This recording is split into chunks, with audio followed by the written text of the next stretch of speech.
Every time I merge onto I-5 just south of Tacoma, the same hollow thud opens in my chest. That ramp is where I watched my girlfriend slide into the passenger seat of another man's Tesla, while my own engine idled behind them. I'm 30 now, but that night was only last summer, back when I was 29, and still believed Spotify's Love Mix knew more about my future than I did. Emily Carter and I met freshman year at Washington State. She was the cheer squad flyer, tiny but fearless, and I was the econ major who could tape an ankle better than the training staff. By graduation, we shared a 600-square-foot loft in Seattle's Fremont neighborhood, 2 half-alive succulents, and a joint savings folder labeled Big Day. My DevOps grind at an indie gaming startup paid the rent.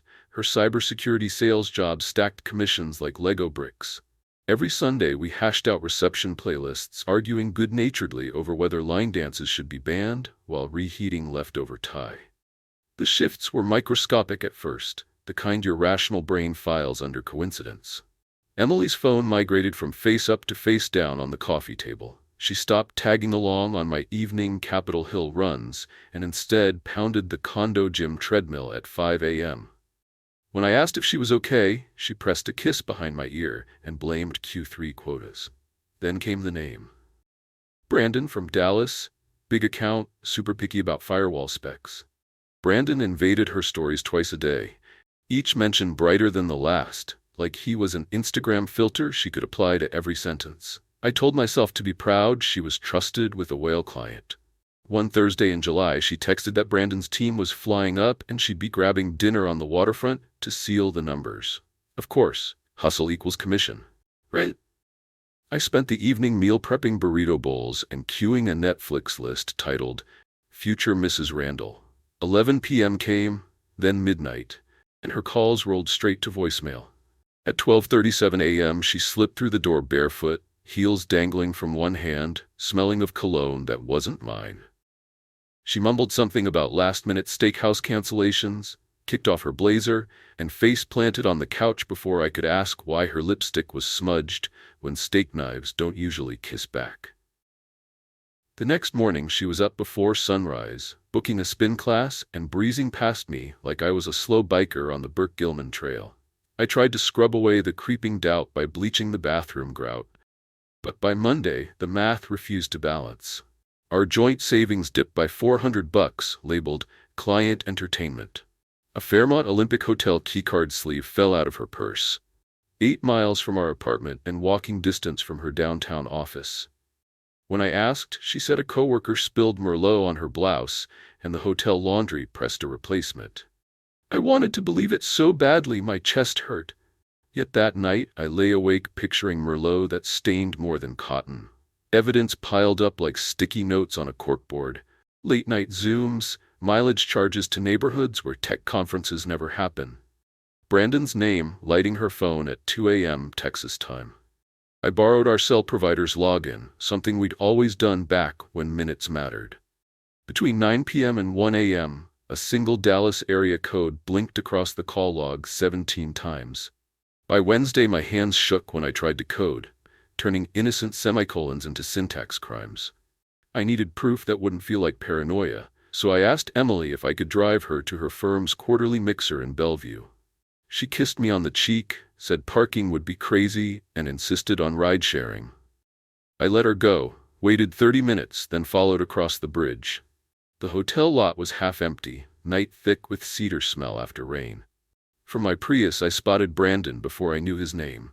Navy blazer off, white shirt open 2 buttons, leaning against a midnight blue Model 3 while laughing into Emily's hair. She laughed back, head tilted, hand resting on his chest, an intimate move I thought was exclusive property. Their silhouettes looked rehearsed, as if my life had become set dressing. I wanted to storm across the asphalt, but my knees locked like bad code. Instead, I watched her climb into the Tesla, Brandon slide behind the wheel, and the car glide toward the on-ramp. I followed with headlights dimmed, heart rattling against my ribs like dice in a Yahtzee cup. When Brandon merged onto I-5, traffic was mercifully slow. I trailed 2 car lengths back, close enough to see Emily's hand resting on his arm. At exit 132, she tossed her head laughing, then glanced in the side mirror, and, for a split second, met my gaze. Shock flashed across her face, but the Tesla never braked. It accelerated, signal blinking, and disappeared down the ramp toward Tacoma while my own engine idled in the dark. Every nerve ending felt unplugged. I watched their taillights fade, then pulled to the shoulder and let the steering wheel catch the tears I'd sworn wouldn't come. I didn't go home. I pointed the Prius west, drove until the freeway spat me out at ocean shores around dawn, and sat on the hood listening to gulls argue over French fry wrappers. When the gray Pacific finally allowed the sun a cameo, I opened a blank note on my phone and typed 3 words: "Ring refund Monday." I never sent a fury-laced text. Instead, I boxed Emily's things, Polaroids, our Comic-Con badges, the succulent name Bruce, and stacked them by the apartment door before she returned Sunday night. She tried the classic script. It was a mistake. We only kissed. I was scared of settling. I said nothing, just pointed to the boxes like a flight attendant tracing emergency exits. She cried. I counted the hiccuping sobs to keep my pulse steady, and by dawn an Uber had carried her toward some temporary future. September blurred into October.